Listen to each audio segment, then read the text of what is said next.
Terdapat sebuah artikel, batik makin mendunia, batik rancangan Ayu Sharif dipakai atlet NBA Justin Holiday. Batik Indonesia makin mendunia, karya batik berupa jaket rancangan desainer Ayu Sharif belum lama ini dipakai oleh pemain basket NBA Justin Holiday dalam sebuah acara di Chicago, Amerika Serikat. Tampaknya Justin sangat antusias ketika ia menggunakan batik. Batik cap dengan kombinasi batik tulis tersebut bisa sampai ke Justin berkat tangan KJRI Chicago dan seniman Wahono Simbah yang memiliki visi untuk memperkenalkan batik Indonesia ke seluruh dunia. Dan masih banyak fakta unik lainnya tentang batik yang mendunia. Sebelum kita melanjutkan video ini, mari tekan dulu tombol loncengnya agar saya semangat untuk membuat video-video berikutnya. Batik telah ditetapkan sebagai karya agung warisan kemanusiaan untuk budaya lisan dan non-bendawi oleh Organisasi Kebudayaan Dunia yaitu UNESCO. Maka setiap tanggal 2 Oktober selalu diperingati sebagai Hari Batik Nasional. Semakin modernnya perkembangan zaman, batik tidak hanya digunakan untuk acara formal. Batik kini sudah bisa digunakan dalam kegiatan sehari-hari. Bahkan tak hanya di dalam negeri, batik juga diperkenalkan di seluruh dunia. Untuk lebih mempopulerkan batik dan diakui oleh dunia, Yayasan Batik Indonesia (YBI) membawa batik tampil di salah satu billboard di kawasan Times Square, New York. Dalam pemutaran video yang ditampilkan di billboard tersebut, memperlihatkan proses pembuatan batik, model, influencer, orang tua, hingga anak-anak yang mengenakan batik, termasuk batik Indonesia yang tampil di panggung New York Fashion Week.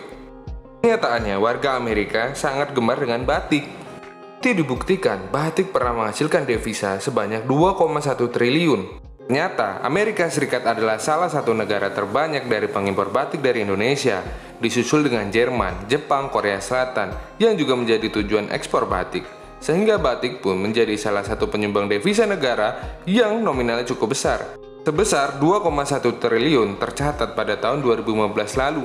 Lalu alasan apa saja yang membuat pakaian budaya asal Indonesia tersebut menjadi digemari seluruh dunia?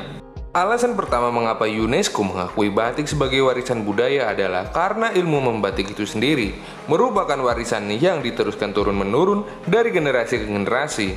Bukan hanya ilmunya, tetapi juga peralatan membatiknya, seperti canting, pola-pola dan motif, hingga desain batik juga yang diwariskan. Alasan lainnya adalah karena batik merupakan bagian dari perjalanan hidup bangsa Indonesia. Khususnya di Pulau Jawa, batik digunakan untuk mengurus bayi yang baru lahir, hari pernikahan, hingga mengurusi mayat, yang menunjukkan bahwa batik memang lekat dengan menemani perjalanan hidup penduduk Indonesia. Alasan terakhir mengapa batik Indonesia disahkan warisan budaya dunia adalah karena batik banyak digunakan penduduk Indonesia sebagai pakaian sehari-hari. Batik sempat digunakan sebagai alat pembayaran pada zaman dahulu, ketika masyarakat masih belum mengenal uang. Sistem penggunaannya menggunakan sistem barter dengan menukarkan batik menjadi barang-barang lainnya. Kata batik pertama kali didaftarkan dalam Kamus Bahasa Inggris pada tahun 1880, yaitu sebuah kamus ensiklopedia Britania dengan ejaan batik. Sejak itulah, batik sering ditulis dalam ejaan berbeda-beda, seperti batik, batek, batek, dan lainnya. Kain batik memiliki corak dan pola yang memiliki arti berbeda-beda. Oleh karena itu, kita nggak boleh sembarangan mengenakan batik dan harus mempelajari dulu batik apa saja yang boleh dan tidak boleh digunakan dalam acara tertentu. Ternyata ada seseorang sosok yang pertama kali mempopulerkan batik ke kancah internasional. Ia adalah Presiden kedua Indonesia, yaitu Soeharto.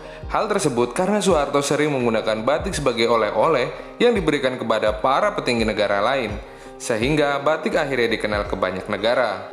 Batik memiliki banyak jenis. Soal batik yang termahal, jenis batik dengan harga termahal adalah batik tulis yang dikerjakan secara manual dan melalui proses yang masih tradisional. Harga batik tulis yang semuanya proses dan termasuk proses pewarnaannya masih tradisional bisa menyentuh harga ratusan juta rupiah loh.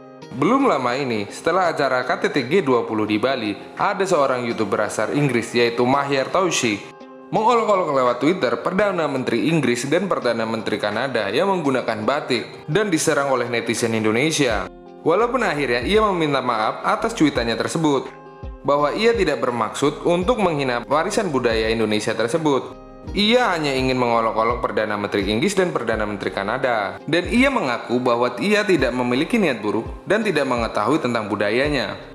Menurut Menteri Pariwisata dan Ekonomi Kreatif Sandiaga Uno meminta masyarakat Indonesia jangan langsung ngegas.